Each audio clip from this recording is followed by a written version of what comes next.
वो गलगोटिया यूनिवर्सिटी जो सरकार के संरक्षण में पल रही है, जिसका दावा है कि वो मोदी के विजन को पूरा करने के लिए काम कर रही है, उस पर सख्त कार्रवाई होनी चाहिए थी कि उसने एक गलत जानकारी देके गलत क्लेम करके भारत की इज्जत खराब की है। देश का प्रधानमंत्री अब वह कांग्रेस से लड़ रहा है। आप याद कीजिए कि मेरठ में उन्होंने अपने भाषण में पूरा ध्यान केंद्रित किया था वो 7-8 लड़के कांग्रेस के, जिन्होंने अपने शर्ट उतार दिए थे। भारतीय जनता पार्टी में अब ऐसा कोई नेता नहीं है जिसे काम करने का मौका दिया जाए, या जो काम करे सारे काम नरेंद्र मोदी करेंगे। मरे को मारे शाह मदार, मतलब सब तरफ से पिट के आओ, उसके बाद घर में आके शेर हो जाओ। डोनाल्ड ट्रंप ने ऐसा कौन सा कदम है जो नहीं लिया है? कौन सी ऐसी चीज है जो भारत और नरेंद्र मोदी को अपमानित करने के लिए दोस्त कह के is my friend is a good person, लेकिन ऐसी तैसी कर रहा है वो, उस पर कोई शब्द नहीं है। नमस्कार, मैं हूं संजीव श्रीवास्तव। आप देख रहे हैं 4 PM news network.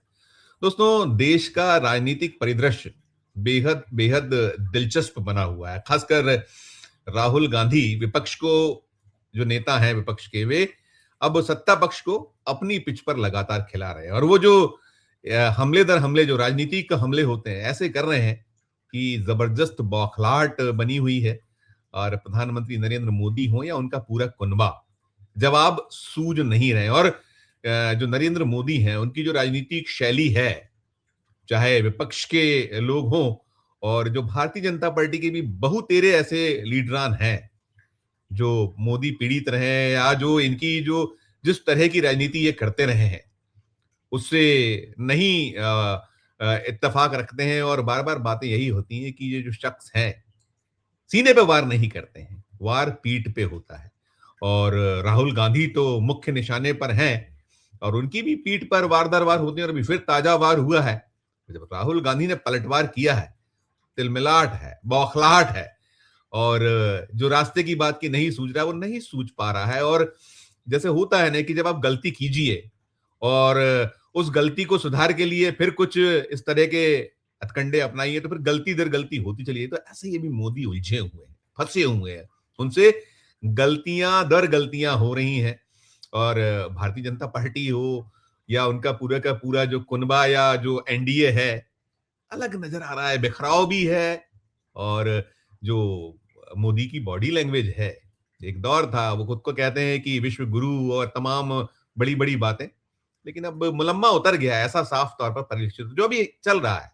Rahul versus Modi, Modi versus Rahul, इसी पर बातचीत करने के लिए चलेंगे। खास मेहमान सबसे पहले जोड़ना चाहूंगा, जोड़ता हूं, जुड़ गए हमसे अरुण दीक्षित जी। अरुण जी, बहुत बहुत स्वागत।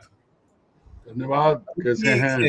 बिल्कुल अरुण जी, एकदम शानदार। और शुरुआत में यहीं से करना चाहूंगा कि अभी तो इस वक्त देश में जो बहुत कहीं सुर्खियों में है, तो वो जो एआई वाला जो एक प्रदर्शन है, इस प्रदर्शन के बाद ऐसा लग रहा है कि सरकार के पास कोई काम नहीं बचा हुआ है। अगर कुछ पहला लक्ष्य है तो वो जो प्रदर्शन, उसको सॉल्व कैसे करे। और ताबड़तोड़ गिरफ्तारी आपने कल भी देखा था, मध्य प्रदेश भी आई थी पुलिस दिल्ली की, और गिरफ्तारियां हुई उस एआई सम्मेलन में जो एक हुआ। और उसके बाद अब आज तो ये भी निकल आया कि यूथ कांग्रेस के जो राष्ट्रीय अध्यक्ष हैं उदय भानु चिब, उन्हें अरेस्ट कर लिया गया और कोर्ट ने 4 दिन की उनको पुलिस रिमांड पर भेज दिया है। तो जो बड़े बड़े मसले हैं, चाहे ट्रंप वाले मामले हो या चीन हो या अलग, जहां जिसपे नहीं निकलती है बात, आवाज हमारे माननीय विश्व गुरु जी की, यहाँ वो आप और भी मसले हैं। आप पुलवामा हल नहीं है, नए ना मामला निकला है, पहलगाम के लोग पकड़े गए, ऐसा लंबी फेरिस्त है लक्ष्य। लेकिन अभी ऐसा लग रहा है अमित शाह की पुलिस के पास भी कोई लक्ष्य है तो वो है कि धर लाइए, पकड़ लाइए। और राहुल गांधी पलटवार और भरपूर वो कहीं सरकार को घेर रहे हैं। वो कह रहे हैं बबर शेर जो हमारे हैं, कितना ही आप घुमाइए कोड़े, और जो आपकी एक शैली है, हमारे वो डरेंगे, दहशत में नहीं आएंगे। बड़ी एक अलग अलग अब लड़ाई है। तो पहली प्रतिक्रिया ऐसी पे कि अब हो गया है ये सब एआई वाला, गिरफ्तार हो गए यूथ कांग्रेस के राष्ट्रीय अध्यक्ष। संजीव जी, अब एक चीज समझ में आ गई इस घटना के बाद। आप एक बात समझ लीजिए कि देश का प्रधानमंत्री अब वह कांग्रेस से लड़ रहा है। आप याद कीजिए कि मेरठ में उन्होंने अपने भाषण में पूरा ध्यान केंद्रित किया था वो 7-8 लड़के कांग्रेस के, जिन्होंने अपने शर्ट उतार दिए थे। उसी पर सब था, और उसी के जरिए उस पर कितना बोले थे। तो अब पहली चीज ये है कि नरेंद्र मोदी देश के प्रधानमंत्री ना होकर युवक कांग्रेस के स्तर के नेता हो गए। युवक कांग्रेस के लोगों ने जो किया वो उनकी राजनीति है, उससे हमें आपको कोई लेना देना नहीं है। लेकिन उसके बाद जो ये कर रहे हैं, क्योंकि हमने इतने वीडियो भाजपा नेताओं के देख लिए हैं पिछले 2 दिन में कि कौन अधनंगा, कौन पूरा नंगा, कौन कितना नंगा, सब देख लिया है। लेकिन मूल बात यह है कि जिस देश को, जिस सरकार को उस गलगोटिया यूनिवर्सिटी के खिलाफ कदम उठाना चाहिए था, जिसने एआई सम्मेलन समिट की पूरी रेड़ मार दी, जिसको खत्म कर दिया, एक चाइनीज रोबोट को, जो रोबोट था उसको अपना बता के, उसके बाद जो नाटक हुआ, पूरी दुनिया में जगहसाई हुई। चीन मजाक बना रहा है, सब कर रहा है। उसके विरोध में अगर यूथ कांग्रेस का प्रदर्शन है, वो उनका तरीका हो सकता है, वो उनकी राजनीति हो जाने, लेकिन उसके बाद ये सब कर रहे हैं क्या है? ये सिर्फ और सिर्फ खींच उतारने और ध्यान बटाने की कोशिश है। अन्यथा वो गलगोटिया यूनिवर्सिटी जो सरकार के संरक्षण में पल रही है, जिसका दावा है कि वो मोदी के विजन को पूरा करने के लिए काम कर रही है, उस पर सख्त कार्रवाई होनी चाहिए थी कि उसने एक गलत जानकारी देके, गलत क्लेम करके भारत की इज्जत खराब की है। दुनिया में भारत की जग हसाई हुई है, पूरे आईटी वर्ल्ड में, एआई वर्ल्ड में, पूरी सब जगह मजाक बन रहा है। लेकिन हो क्या रहा है? इसका विरोध करने वाले लोग पकड़े जा रहे हैं। मतलब ये है, अगर इसका सीधा सीधा अर्थ ये निकाला जाए तो गलगोटिया ने जो किया उसको सरकार का संरक्षण था, मजाक बना इसलिए उसको स्टॉल से हटा दिया गया, उसे हॉल से निकाल दिया गया। लेकिन वास्तव में क्या है? और दूसरी चीज ये है कि क्या इस देश का प्रधानमंत्री, उसके पास कोई दूसरे, आप जो बात कह रहे थे, जहां बोलना है, ट्रंप ने फिर बोल दिया है कि युद्ध तो हमने ही रुकवाया है, हम ही डालेंगे 200% टैरिफ डाल देंगे। कुछ भी, कोई भी चीज जहां बोलना चाहिए, बताना चाहिए, देश को विश्वास में लाना चाहिए। एप्स्टीन फाइलों में शामिल मंत्री दावा कर चुका है कि वो जेफरी एप्स्टीन से मिला था, उसको, वो अभी कैबिनेट में है, उस पर कोई बात नहीं है। अमेरिका में ब्रिटेन के राजदूत को आज, पहले उन्होंने अपने प्रिंस को, एंड्रू को अरेस्ट किया, वो राजदूत भी 2 दिन पहले अरेस्ट हो गए। और भारत में दावा करने वाला कि हाँ वो मिला था, वो कैबिनेट में है। ये नए तरह का भारत है। यहाँ प्रधानमंत्री युवाओं से लड़ता है, युवाओं के सामने उतरता है, युवाओं से बात करता है। उसके पास ऐसा कोई नेता नहीं है पूरी पार्टी में, भारतीय जनता पार्टी में अब ऐसा कोई नेता नहीं है जिसे काम करने का मौका दिया जाए, या जो काम करे सारे काम नरेंद्र मोदी करेंगे। और एक तरह से ये दिखाना कि निरंकुशता का प्रमाण है, ये तानाशाही का प्रमाण है कि विरोध करने वालों को अरेस्ट करके उनका, और बस ही मतलब जुडिशरी की बात कही जाए, क्या कहें कि इस घटना के लिए रिमांड भी दे दी, सब कुछ हो सकता है। इसको कहते हैं लोकशाही की के कवर में जो तानाशाही हम और आप देख रहे हैं, उसका एक जीता जागता सबूत तो वो है। और दूसरा, प्रधानमंत्री की व्याकुलता, उनकी घबराहट, उनकी परेशानी, उनका जो गला सूख रहा था मेरठ में बात करते हुए, कई बार तो ऐसा लग रहा था जैसे रोने लगेंगे। युवक कांग्रेस के कार्यकर्ताओं की बात कर रहे थे, लेकिन एक बार उन्होंने नहीं कहा कि उस गलगोटिया ने चाइनीज रोबोट रखे और खुद का दावा करके गलगोटिया यूनिवर्सिटी ने जो देश की हंसी उड़वाई, इस पर कोई बात नहीं है। तो दुनिया जो करे, पर कांग्रेस को कुछ नहीं करना है, ये है असलियत। दुनिया चाहे जूते मारे, दुनिया चाहे कुछ भी करे, कितना भी मजाक उड़ाए। अन्यथा आप बताइए, डोनाल्ड ट्रंप ने ऐसा कौन सा कदम है जो नहीं लिया है? कौन सी ऐसी चीज है जो भारत और नरेंद्र मोदी को अपमानित करने के लिए दोस्त कह के, is my friend, is my friend, is a good person, लेकिन ऐसी तैसी कर रहा है वो। उस पर कोई शब्द नहीं है, एक शब्द नहीं है। इसको क्या कहेंगे आप? एक बड़े पद पे बैठे बौने आदमी का खेल हम देख रहे हैं, बस। एग्जैक्टली अरुण जी, यही आप जो सारा उठा रहे हैं, हम लोग देख रहे थे रविवार की जो उनकी भाषा वाली थी, जो उन्होंने, जो आपने नंगे वाली बात कही कि कांग्रेसी तो पहले से नंगे हैं, और तमाम बड़ा वो नहीं समझ में आता कि प्रधानमंत्री के मुख से ऐसी, हालांकि वो पहले भी करते रहे और बहुत निम्न स्तरीय मामले रहे, राहुल गांधी तो अटके हैं। राहुल गांधी तो कह रहे हैं कि मैं और कांग्रेस पार्टी, वो बबर शेर वाली ये जो उनकी संज्ञा है, वो कह रहे हैं कि हम देश की रक्षा करते रहेंगे, एक इंच भी पीछे नहीं हटेंगे। तो है ये चीज की वो अटके हुए हैं। और दूसरा अरुण जी, इसमें एक सवाल ये भी है, जब हमने मैं मेरिट, एक लाइन की बात कह रहा हूँ, पहले आपकी बात बीच जी में टोक प्लीज रहा हूँ। Please please please. छोटे आदमी को बड़े पद पर बैठा देने से आदमी बड़ा नहीं हो जाता, और इसका जीता जागता प्रमाण आप भारत में देख रहे हैं। ठीक है अरुण जी, बिल्कुल ठीक आपने कहा। मैं दूसरी चीज पूछता हूँ अरुण जी, एक और इसमें निकलता है, एक खास है कि जो सारी बातें हुई, अब देखिए, एक हारे हुए जुआरी की सी स्थिति लगती है प्रधानमंत्री नरेंद्र मोदी जी की। हमारे वैसे प्रधानमंत्री हैं, लेकिन 240 के बाद से जो उनके चेहरे का नूर समाप्त है, वो जो कहते थे कि ब्रांड मोदी, ब्रांड मोदी, तो ब्रांड मोदी की कैसी बैंड बजी हुई, ये भी बार बार दिखता है। बहुत सारी जो, अगर इलेक्शन कमीशन ऑफ इंडिया अगर थोड़ा सा निष्पक्ष हो जाए, थोड़ा सा, जितनी बेईमानियां के आक्षेप आरोप विपक्ष उन पे लगाता है, तो सारी बातें खुलकर सामने की समझ में आ जाएगा सारा कुछ। और ये जो आपने कोर्ट की बात की, या वो वहां पर और थोड़ा सशक्तता दिखाई दे, जिससे थोड़ा हम लोग कहीं महसूस करते हैं कि वो चीज नहीं दिखती है, तो बहुत सारी चीजें साफ होंगी। लेकिन मैं दूसरी चीज पूछूंगा, जो मेरिट की बात की आपने, वहां उन्होंने जो पीठ पर वार होता है, पीठ पर वार करने की कोशिश की है, वो कि हम तोड़ दें, उन्होंने इंडिया ब्लॉक को तोड़ने की कोशिश की, नहीं नहीं, ममता ऐसे जी, नहीं है। और वो फलाना, और जो उनका भाषण था, अब मैं आप उस पर करिएगा टिप्पणी, आप बिल्कुल स्वतंत्र हैं, लेकिन मैं आपको कोशिश तो देखिए जी। संजीव जी, मैं आपको एक किस्सा सुनाता हूँ। मैं गांव में चलता है, अब मैं तो गांव वाला हूँ साहब, भूलता नहीं हूँ। हमारे यहाँ बात बात पे अगर कोई आदमी ऐसी चीजें, जैसे ये हो रहा है, ऐसे कहते हैं, अरे मरे को मारे शाह मदार, तो ये बहुत सुनते थे। तो एक बार पूछा हम लोगों ने बचपन में कि किस्सा क्या है। बोले एक शाह थे, इनका जो शाह मदार कहे, शाह मदार उनका नाम था।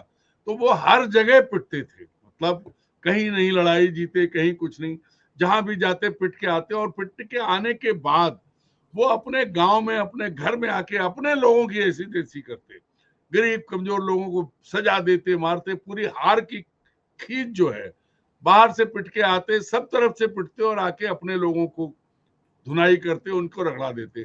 बोले इसकी वजह से ये कहावत बनी है कि मरे तो मारे, मरे को मारे शाह मदार, मतलब सब तरफ से पिट के आओ, उसके बाद घर में आके शेर हो जाओ।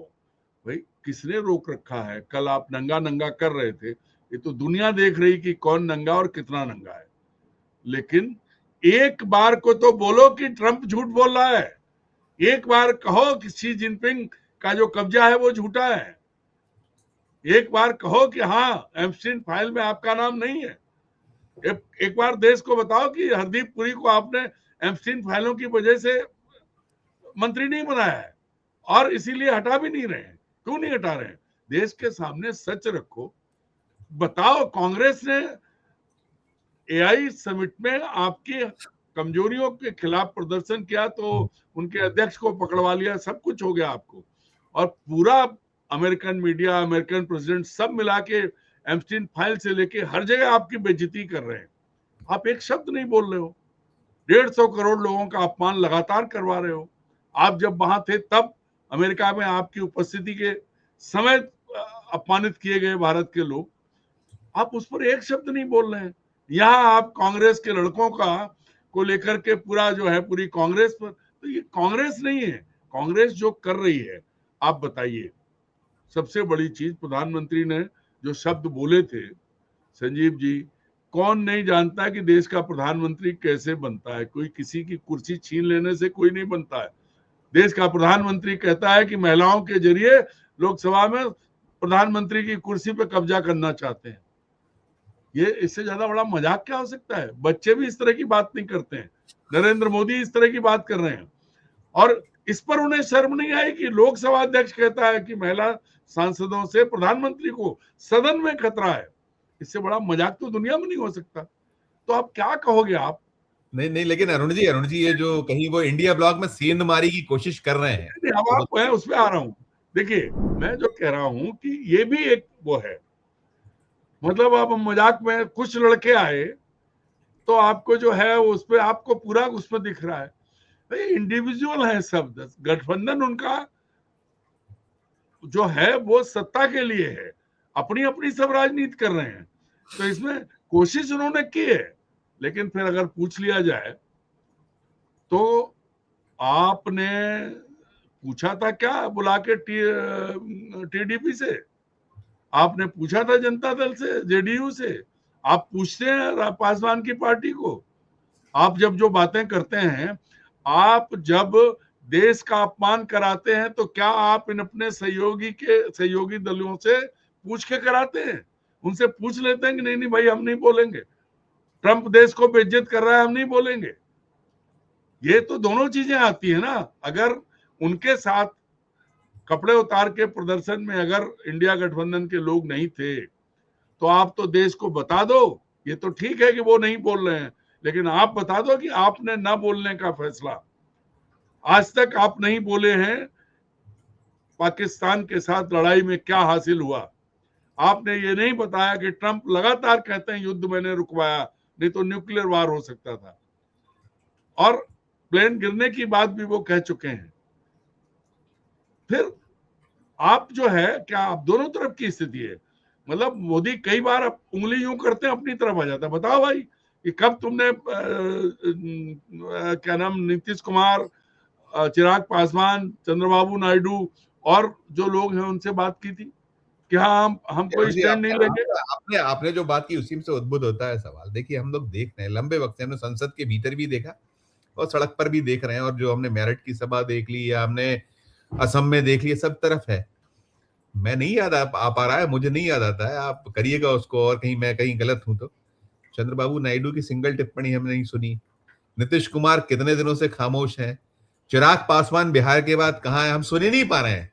और फिर दूसरी चीज जो आपने कही, बड़ी अहम बात है अरुण जी, बहुत महत्वपूर्ण है, कि बीजेपी में सिर्फ और सिर्फ मोदी, और कोई खड़ा होता है तो वो क्या, वो एक बड़े नॉन सीरियस से, वो क्या उनका नाम है, वो मिस्टर निशिकांत दुबे, और साथ मतलब बड़े अजीबोगरीब। कोई, हमने गडकरी को नहीं देखा, हमने राजनाथ सिंह को नहीं देखा, हम नितिन नवीन कहाँ है? ऐसे मसले हैं, वो क्या हो गया? ये क्या दर्शा क्या रहा है, दिखला क्या रहा है, क्या चल क्या रहा है? ये जो ये कहते हैं मोदी और शाह की पार्टी, तो अब ऐसा कुछ हुआ कि तुम जानो तुम्हारा काम जाने, ऐसा कुछ है जो सब में आपको फड़फड़ाहट, बौखलाहट, चिड़चिड़ाहट जो सब दिख रही है? अंतिम टिप्पणी। अब आप संजीव, आपने जो कहा, तो चंद्रबाबू नायडू शुरू करते हैं। वो बिल गेट्स, जो जेफरी एप्स्टीन का करीबी दोस्त था, है तो एप्स्टीन तो रहा नहीं, उसकी बीवी ने उसको छोड़ा, तलाक हुआ उसका, उसको बुला के जो है भारत में आंध्र प्रदेश का सीएम अपने यहाँ घुमाता है। तो हालांकि वो एआई समिट में उसको नहीं बोलने दिया गया, वो शामिल नहीं हुआ। ये सारी चीजें जो है ना, यहाँ क्या है, यहाँ नरेंद्र मोदी को ये भ्रम है कि जो कुछ है आज, बीजेपी, संघ, सरकार, सब कुछ उनकी वजह से है, उनके दम पे है, इसलिए वो किसी को नहीं गिनते। और इसका परिणाम यह है कि कोई भी उन्हें नहीं गिन रहा है। पहले उन्होंने भारतीय जनता पार्टी के मूल और जो वफादार कार्यकर्ता थे उनको खत्म किया। आज ये स्थिति है कि जब सदन में लोकसभा अध्यक्ष भाजपा कार्यकर्ता के तौर पर काम कर रहे थे, इसी वजह से उनके खिलाफ नो कॉन्फिडेंस मोशन लाए विपक्ष, तब बोल कौन रहा था? या तो खुद लोकसभा अध्यक्ष बोल रहे थे, या निशिकांत दुबे बोल रहा था, या वो एकमात्र मंत्री किरण रिजिजू बोल रहा था। अब कौन बोला इनके लिए? भारतीय जनता पार्टी के जो वरिष्ठ कार्यकर्ता, पदाधिकारी या मंत्री कहें इनको, सदस्य भाजपा के बड़े, राजनाथ सिंह, नितिन गडकरी, और लंबी सूची है। और तो और छोड़िए, राजनीति का में सीधे शिखर पर चढ़ने वाले अश्विनी वैष्णव, हरदीप पुरी, एस जयशंकर, बीच में टोक रहा हूं, माफ कीजिएगा, अमित शाह भी नहीं दिखे वैसे, जैसे अग्रेसिवनेस था उनका, तो वो भी मैं दूसरी बात कह रहा हूँ, पूरी बात में वही पे आने वाला था। क्योंकि वो अमित शाह को तो मालूम है, अमित शाह तो भाई जेल भी गए हैं, उनको सब सिस्टम मालूम है। उनको ये पता है कि अब जब मोहरा पिट गया, वो देखो, बादशाह आड़ किसकी लेता है? वजीर की। और अगर वजीर पिटा तो बादशाह को बचाना मुश्किल होता है। तो बादशाह और वजीर दोनों गायब हो गए, इनके अलावा कोई है ही नहीं वहां बकवास करने के लिए बहुत सारे लोग थे नहीं, लेकिन बोलने वाला कौन है? अमित शाह का सबसे करीबी निशिकांत दुबे, जिस निशिकांत दुबे को बीजेपी के सांसदों ने चुनाव हरवाया, कॉन्स्टिट्यूशन क्लब का, अमित शाह को हरवाया, तो वो भी दिखता है ना कि नरेंद्र मोदी और अमित शाह, चूंकि इनकी मनमानी अभी भी चल रही है। जब ये राजनीति किस दिशा, ये राजनीति किस दिशा में बढ़ रही है, कहां पहुंचने वाली है, बस समझ कीजिएगा। मैं सबब कर रहा हूं, मैं आपको बता रहा हूं कि जब लोकसभा के चुनाव हुए तो भाजपा 240 पे आई थी। तब क्या भाजपा संसदीय दल की बैठक हुई? कहीं कुछ नहीं हुआ, सीधे जाके क्लेम कर दिया। आज स्थिति यह है कि बीजेपी के भीतर अगर ईमानदारी से मत ले लिया जाए तो नरेंद्र मोदी के लिए सिवाय संन्यास और झोला उठाने का और कोई तरीका नहीं बचा है। पूरी बीजेपी उनके खिलाफ है। जिन लोगों को ये लाए, जिनको इन्होंने मंत्री बनाया, उनकी कोई हैसियत नहीं है। 240 में 200 सांसद इनके खिलाफ है और ये बात सब जानते हैं। और यही वजह है कि जहां दुनिया भर में अपमान हो रहा है, दुनिया भर में आपको सीधे सीधे कहें तो आपके ऊपर लगातार मतलब जूते पड़ रहे हैं, सब तरफ से देश की बदनामी हो रही है, वहां आप नहीं बोल रहे हैं।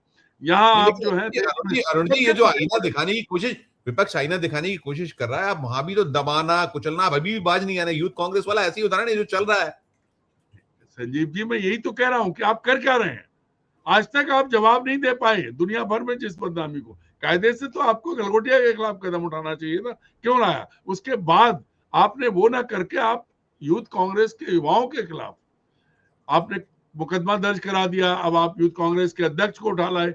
यही करते रहिएगा, कल को आप नंगे हो गए।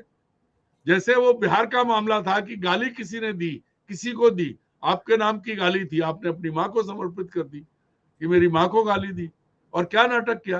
ये मोदी को मैं करने की जो आदत पड़ी हुई है ना, इस आदत ने भाजपा के भीतर भी विभाजन करवा दिया है। और ऐसा विभाजन हुआ है कि अब सब देख रहे हैं उसको। अब ये कितनी भी कोशिश कर लें, कुछ भी कर लें, लेकिन एक बात पक्की है कि अब जो देश ने देख लिया है, जो देश देख रहा है, उसको रोक पाना, उसको उसमें छुपा पाना, वो इनके लिए संभव नहीं होगा। अब नंगे हो चुके हैं, अब नंगे हो चुके हैं। कांग्रेस तो नंगी थी, मान लिया, नंगे आप भी हुए, आप भी उसी हवा में तैर रहे हैं। एब्सोल्युटली हो गए, आपने बिल्कुल सही कहा, हालांकि जब सम अप किया, ये भी है। और दूसरा ये भी कि देखिए, आपने बुनी थी जाल दूसरों के लिए, उस जाल में आप ऐसे बुरे उलझे फंसे हैं कि अब फड़फड़ाहट है, चिड़चिड़ाहट है, बौखलाहट है, निकल नहीं पा रहे हैं। आप फड़फड़ाते रहिए और दिक्कत है, और सब तरफ से आपको जो आप सोचते हो ये मदद करेगा, वो मदद अपने वाले वो भी शायद करते नजर नहीं आ रहे। बहुत शुक्रिया, बहुत आभार अरुण जी, बहुत धन्यवाद। तो दोस्तों, सुन रहे थे ये जो कोशिश और जो कुटिल राजनीति, या कुटिल से भी अब तो उसको और अगर कहें तो ओछी राजनीति जो हो रही है देश में, और किसकी ओर से हो रही है? सत्तारूढ़ दल, उसके जो खेमनहार, उसके जो प्रमुख लोग हैं, उन जो जैसी राजनीति वो कर रहे हैं, ऐसी राजनीति शायद देश में कभी पहले नहीं हुई। लेकिन है, अब ये स्वरूप है, ये नया भारत है, अरुण दीक्षित जी अभी जो कह रहे थे। लेकिन कुल मिलाकर उलझन, फंस जाना, वो बेहद बेहद कठिन जटिल हालात हैं स्वयं मोदी जी और उनके कुनबे के लिए। तो इस चर्चा को सुनने के बाद आपकी अपनी जो राय हो, इस वीडियो के कमेंट बॉक्स में अपनी राय प्रकट कीजिए। और अच्छी लगे चर्चा तो चैनल को लाइक कीजिए, सब्सक्राइब कीजिए, ज्वाइन का बटन दबाइएगा तो हमारी हौसला अफजाई होगी। प्यार और देखते रहिए 4 PM न्यूज नेटवर्क। धन्यवाद, नमस्कार।